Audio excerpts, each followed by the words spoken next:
नमस्कार मैत्रिणींनो, चारूस क्लासी फॅशनमध्ये तुम्हा सर्वांचं पुन्हा एकदा एका नवीन व्हिडिओमध्ये खूप खूप स्वागत आहे। तर मैत्रिणींनो, आत्तापर्यंत आपण फोरटक्स ब्लाऊज आणि विना योगपट्टीचा आणि योगपट्टीचा वेगवेगळ्या मापांमध्ये पेपर कटिंग मी तुम्हाला शिकवलेलं आहे। तर आज मी तुम्हाला शिकवणार आहे वन टक्स ब्लाऊज, तेही दोन पद्धतीने।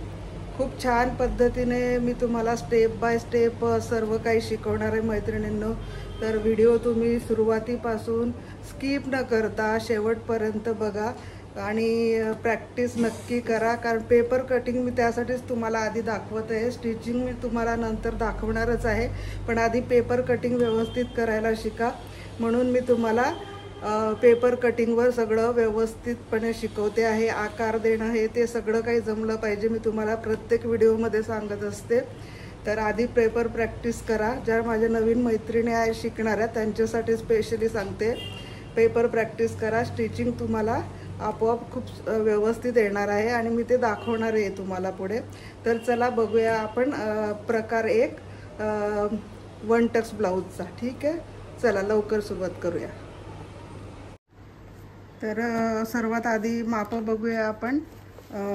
उंची आहे 13.5 inch, upper chest 33, main chest 34, कमर 30, शोल्डर 14, आर्म होल 15.5, टक्स उंची 8.5, बाही 10 इंच आहे, दंडघेर 12, पुढचा गळा 6.5, मागचा गळा 9.5। तर या मापाचा आता मी तुम्हाला one Tux blouse paper cutting करून दाखवणार आहे। अगदी व्यवस्थित लक्ष देऊन बघा मैत्रिणींनो। तर सर्वात आधी आपल्याला घ्यायची आहे उंची। बॅक पार्ट आधी आपण काढणार आहोत सर्वात आधी।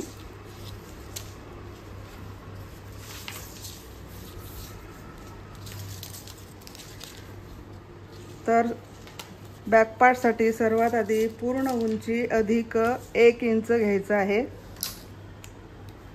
पूर्ण उंची आहे 13.5, 13.5 अधिक 1 14.5, 14.5वर मार्क करायचं। या बाजूला सुद्धा 14.5वर मार्क केलं। दोन्ही पॉइंट जोडून घ्यायचे आहेत। आता शोल्डरचं माप। शोल्डर या मापासाठी म्हणजे आर्म होलनुसार आपण शोल्डर आणि मुंडा घ्यायचा असतो। तर आर्म होल इथे 15.5 आहे, तर त्यानुसार, आणि गळासुद्धा मोठा आहे, गळ्यानुसार सुद्धा शोल्डर घेतली जाते। तर इथे 5.25 इंच मी घेते आहे शोल्डर, आणि मुंडा उंची सुद्धा 5.25 घेते। 5.25 मुंडा उंची।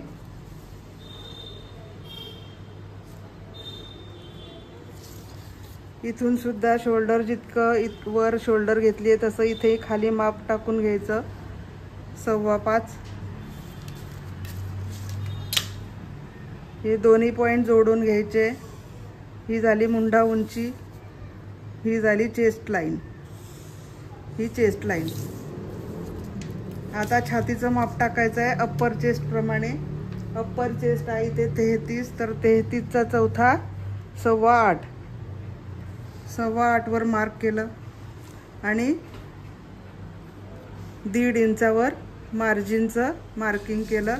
तुम्ही इथे सांगितलेलं आहे मी 1 इंच, 1.5 इंच, 2 इंच घेऊ शकतात।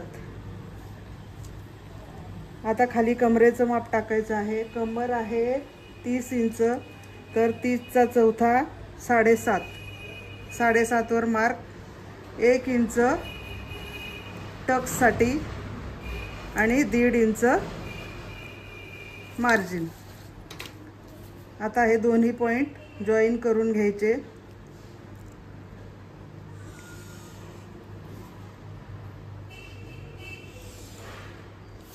हे बघा अशा पद्धतीने। आता इथे आपण मुंड्याचं मार्किंग करायचं आहे। मुंड्यासाठी तर फिटिंग पॉइंट पासून इथे 1 इंच, पाऊण ते 1 इंच मार्किंग करायचं आहे। इथे मी घेते पाऊण इंच। इथून क्रॉसमध्ये 1 इंच द्यायचं आहे मुंढा आकारासाठी। 1 इंच क्रॉसमध्ये घ्यायचं आहे. इथे मुंढा उंचीचा अर्धा याप्रमाणे. आता हे 3 पॉईंट जोडायचे. हा इथून इथे, इथून इथे. आणि कसा देते ते बघा. इथून डॉट डॉट करत जायचं असं इथपर्यंत. आता काय करायचं, इथून खाली पाव इंच फिटिंग रेषेवर आणि इकडे मार्जिन रेषेवर अर्धा ते पाऊण इंचावर जाऊ द्यायचं. तुम्ही जर माझे मागचे व्हिडिओ बघितले असतील तर तुम्हाला नक्की माहिती असणार आहे मी कशा पद्धतीने तुम्हाला हे मार्किंग करायला सांगते मैत्रिणींनो. आणि ज्यांना स्टिचिंग काम येतं त्यांनी या पद्धतीने कटिंग करून ब्लाऊज शिवून बघा. खूप सुंदर फिटिंगला बसतं. चुण्या वगैरे बिलकुल येत नाही. कमरेमध्ये सुद्धा इथे फिटिंग खूप छान बसते. इथे कमरेमध्ये ज्या चुण्या येतात त्यासाठी हे मार्किंग केलं जातं. ठीक आहे. तर अशा पद्धतीने तुम्ही मार्किंग नक्की देऊन बघा. तर अशा पद्धतीने आपला हा बॅकचा मुंढा आकार आपण दिलेला आहे. बॅक मुंढा. ठीक आहे. आता इकडे शोल्डर पट्टी आपल्याला जेवढी हवी असेल तेवढी घ्यायची. इथे 2.5 इंच शोल्डर पट्टी रेडी हवी आहे आणि पाऊण इंच मी कंपल्सरी तुम्हाला नेहमीप्रमाणे सांगितलेलं आहे. तर 2.5 प्लस पाऊण इंच 3.25 इंचावर इथे मी मार्किंग केलं. इथे गळा रुंदी राहिली आपली 2 इंच. तर इथून पुढचा बॅक गळ्याचं गळा उंचीचं माप टाकायचं. तर बॅक गळा उंची आहे 9.5. तर इथून क्रॉसमध्ये 9.5 वर आपल्याला मार्किंग करायचं. क्रॉसमध्ये टेप धरायचा आहे, सरळ नाही घ्यायचं आहे. क्रॉसमध्ये मार्किंग केलं. सरळ रेष मारायची खालच्या बाजूला आणि खालच्या बाजूला आपल्याला जेवढा ब्रॉड हवा असेल गळा त्याप्रमाणे इथे ब्रॉड आकार द्यायचा आहे. आता वरची गळा रुंदी आपली आहे 2 इंच. तर खाली अर्धा इंचाने वाढवून घेते, म्हणजे खाली 2.5 इंच घेते मी. हे जोडून घ्यायचं आणि गळ्याचा आकार द्यायचा अशा पद्धतीने. हा झाला आपला बॅकचा गळा. आता बॅकचा टक्स टाकायचा आपल्याला. तर टक्ससाठी फिटिंग रेषेपासून टेप लावून इकडे याचा अर्धा घ्यायचा आहे, कमरेचा मध्य घ्यायचा आणि 4 ते 4.5 इंचावर टक्स उंची घ्यायची आहे. मी इथे 4.5 वर मार्क करते. हे किती आलंय वर खाली 4.25. तर इथूनही बरोबर 4.25 वर मार्क करायचं म्हणजे चुकत नाही. सरळ रेष ओढून घ्यायची आणि अर्धा इंचाचा टक्स द्यायचा. इकडे अर्धा, इकडे अर्धा जोडून घ्यायचं. हा झाला आपला बॅक साईडचा मेन टक्स. तर अशा पद्धतीने आपला बॅक पार्ट कट झालेला आहे. आता आपण कटिंग करून घेऊया.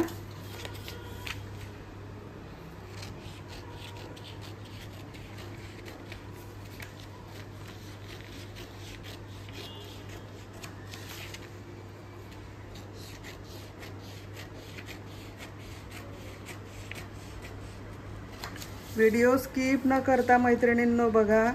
पद्धतशीर अगदी व्यवस्थित मी प्रत्येक गोष्ट तुम्हाला छोटी मोठी सविस्तरपणे सांगते आहे. त्यामुळे तुम्ही जर मध्ये स्किप करून व्हिडिओ बघितला तर तुम्हाला काहीच कळणार नाही. ठीक आहे. तर आता आपण हा बॅक पार्ट कट केला. आता आपण फ्रंट पार्ट कट करूया. बरोबर हा पेपर असा बॅक पार्ट जशाचा तसा आपल्याला इथे उतरवून घ्यायचा आहे दुसऱ्या पेपरवर.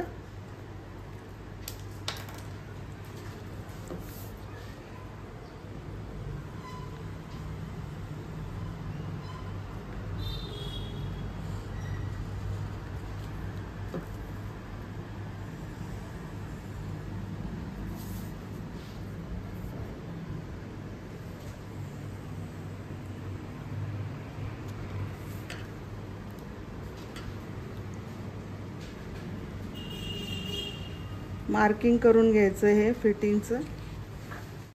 तर आता आपण हा जसाचा तसा बॅक पार्ट मी उतरवून घेतलेला इथे आणि इथे खाली आता फ्रंटसाठी चेंजेस करायचे आहेत, तर फ्रंटसाठी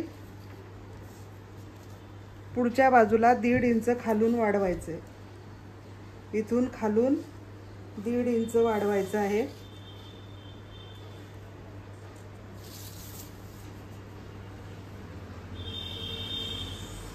अशा पद्धतीने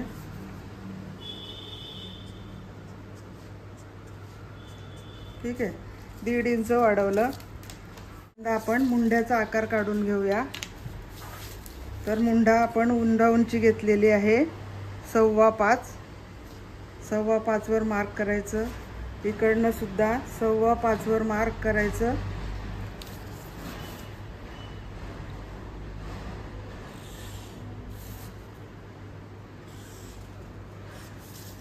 आता इथून हा बॅक पार्टचा आपला मुंडा आकार आहे, ठीक आहे, हा बॅक पार्टचा आहे आपला।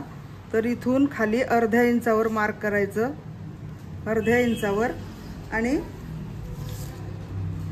हा मुंडा उंचीचा अर्धा घ्यायचा इथे, आणि आतल्या बाजूला म्हणजे गळ्याकडच्या साईडला इथे 1/2 इंच आतमध्ये मार्क करायचं आहे।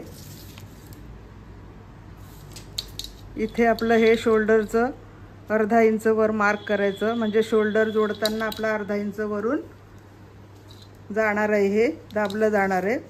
तर इथून हा क्रॉसमध्ये ही लाईन अशी मारून घ्यायची, 1/2 इंच जिथे आपण आतमध्ये वाढवलेला आहे तिथे क्रॉसमध्ये असं मार्क करायचं, आणि इथून हा आकार फ्रंटचा असा द्यायचा आहे। हे बघा, असा डॉट डॉट करून इथे जोडायचं आहे। असा जर तुम्ही आकार दिला फ्रंट मुंड्याचा, तर इथे फ्रंटला जर ज्या चुण्या येतात आपल्या त्या इथे येणार नाही, इथे फ्रंटला चुण्या येतात ना मुंड्यामध्ये त्या येणार नाही। खूप छान पद्धतीने फिटिंगला ब्लाऊज बसणार आहे, बिलकुल चुण्या येणार नाही। तर हा झाला आपला फ्रंटचा मुंडा आकार, ठीक आहे, हा झाला फ्रंट। आता शोल्डर पट्टी सेम आपलं बॅक प्रमाणेच 3.25 वर मार्क करायचं। गळा उंची, फ्रंटची गळा उंची आहे 6.5, क्रॉसमध्ये 6.5 वर मार्क करायचं, सरळ जोडायचं। आपली गळा रुंदी आहे 2 इंच, तर खाली आपण 2.5 इंचावर मार्क करूया। बॅकला तुम्ही 2.5-3 इंचापर्यंत जाऊ शकतात मग बॅकचा आकार द्यायला, ठीक आहे। ब्रॉड जितका गळा हवा असेल आपल्याला स्वतःला किंवा क्लायंटला विचारून घ्यायचं आणि त्याप्रमाणे वाढवायचा बॅकमध्ये, पण फ्रंटला वाढवायचा नाही, फ्रंटला जास्त ब्रॉड करायचा नाही गळा। तर हा आपला पुढील गळ्याचा आकार झाला। आता आपण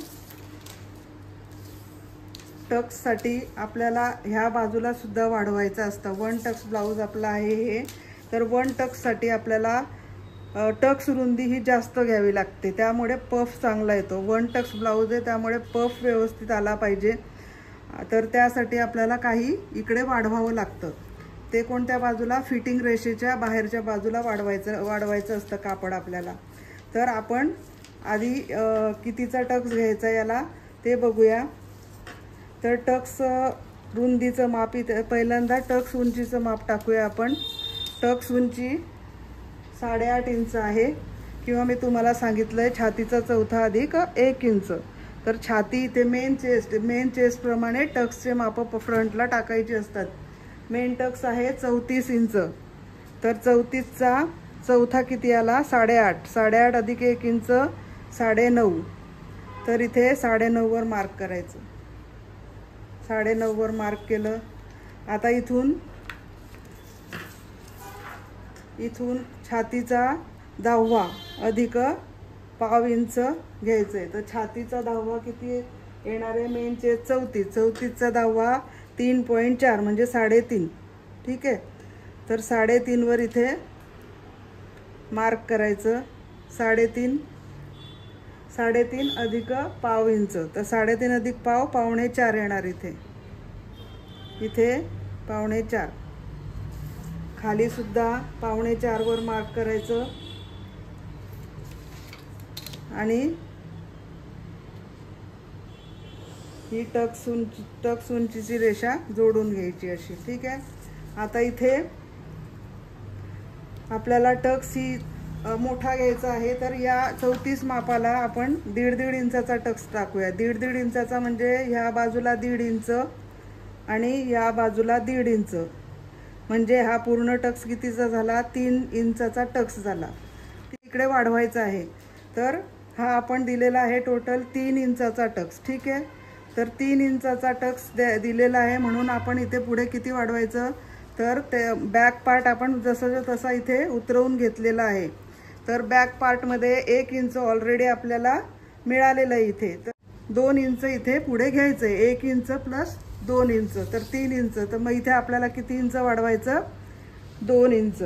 2 इंचावर इथे मार्क करायचं, ही रेषा पुढे वाढवून घ्यायची कमरेची, ठीक आहे, खालची। आणि इकडे आपल्याला काहीच वाढवायचं नाही, कारण इथे आपल्याला टक्स द्यायचा नाही आहे, म्हणून हा डायरेक्ट जो खालचा भाग आहे कमरेकडील आपण वाढवलेला, तो इथे डायरेक्ट चेस्ट लाईनच्या इथे जॉईन करायचा आहे क्रॉसमध्ये, अशा पद्धतीने। तर हा झाला आपला वाढवलेला 1 टक्ससाठी आपण हा, म्हणजे इथे टक्स मोठा घेतो त्याचं माप इथे पुढे टाकायचं असतं, म्हणून याला पुढे आपल्याला वाढवावं लागतं, ठीक आहे। आता ह्या टक्सचं सुद्धा आपल्याला हे जोडून घ्यायचं। हा झाला आपला 1 टक्स, मेन टक्स। हा झाला 1 टक्सचा आपला फ्रंट पार्ट रेडी झालेला आहे। आता आपण हा आधी कट करून घेऊया। खूप सुंदर ब्लाऊज बसतो मैत्रिणींनो, हा तुम्ही एकदा शिवून बघा, आणि खूप सोप्या पद्धतीने मी तुम्हाला समजावून सांगितलेलं आहे। तरीही काही जर प्रश्न असतील तुमचे, तर तुम्ही मला कमेंटमध्ये विचारू शकतात, मी त्याचे उत्तर तुम्हाला नक्की देणार।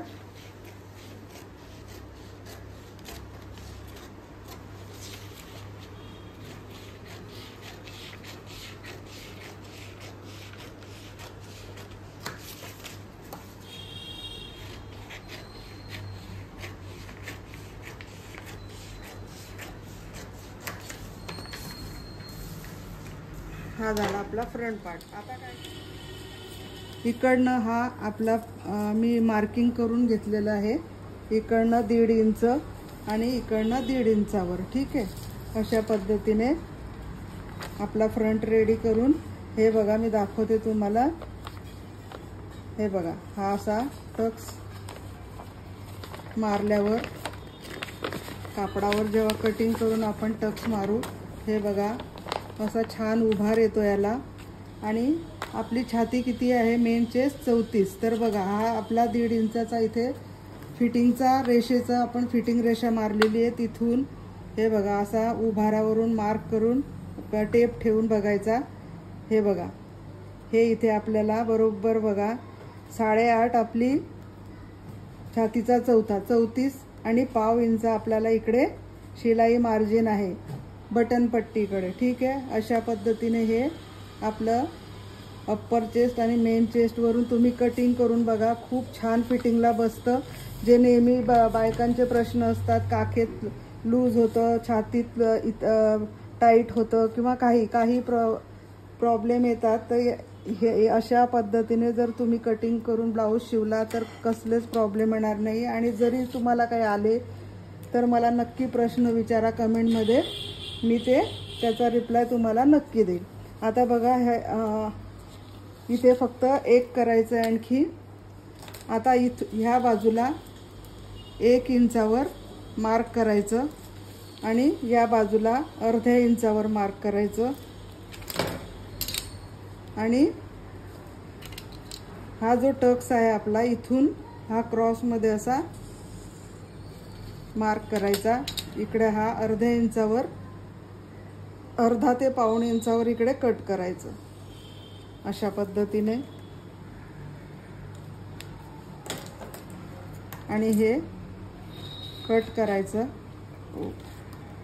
सॉरी इथे कट झालं, तुम्ही समजून घ्या, चुकून कट झालं, इथपर्यंतच कट करायचं आहे। हे असं क्रॉसमध्ये इथून क्रॉसमध्ये इथे कट करायचं आहे।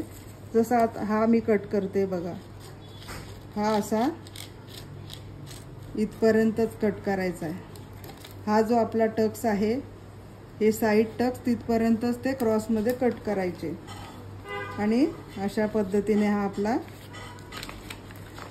पार्ट रेडी होणार आहे। स्टिचिंग करताना काही गोष्टी तुम्हाला मी शिकवणारच आहे, फक्त तुम्ही फिटिंग पेपर कटिंगची प्रॅक्टिस करा। बघा खूप सुंदर, बघा कसा पफ दिसतो आहे, बघितला तर अशा पद्धतीने हा बॅक पार्ट आणि फ्रंट पार्ट तुम्ही याच मापाने कटिंग करून बघा आणि शिवून बघा। ज्या मैत्रिणी शिवायचं शिवणकाम ज्यांना येतं त्यांनी कटिंग करून अशा पद्धतीने हा वन टक्स ब्लाऊज शिवून बघा, खूप सुंदर शिवला जातो। तर मैत्रिणींनो, खूप सोप्या पद्धतीने मी तुम्हाला step by step one tucks ब्लाऊजचं पेपर कटिंग दाखवलेलं आहे, ड्राफ्टिंग दाखवलं आहे, कटिंग दाखवलेलं आहे। तर तुम्ही नक्की प्रॅक्टिस करा। आणि कसा वाटला तुम्हाला व्हिडिओ आवडला असेल तर व्हिडिओला लाईक करा, शेअर करा आणि सबस्क्राईब करायला विसरू नका। आणि कमेंट नक्की करा मैत्रिणींनो, तुम्हाला व्हिडिओ आवडला असेल तर, किंवा काही तुम्हाला सजेशन करायचे असतील तेही तुम्ही मला करू शकतात, मला आवडेल ते। तर चला भेटूया अशाच एका नवीन व्हिडिओमध्ये। मी दुसऱ्या पद्धतीने तुम्हाला वन टक्स ब्लाऊज पुन्हा दाखवणार आहे कटिंग। तर भेटूया त्या व्हिडिओमध्ये, तोपर्यंत बाय बाय।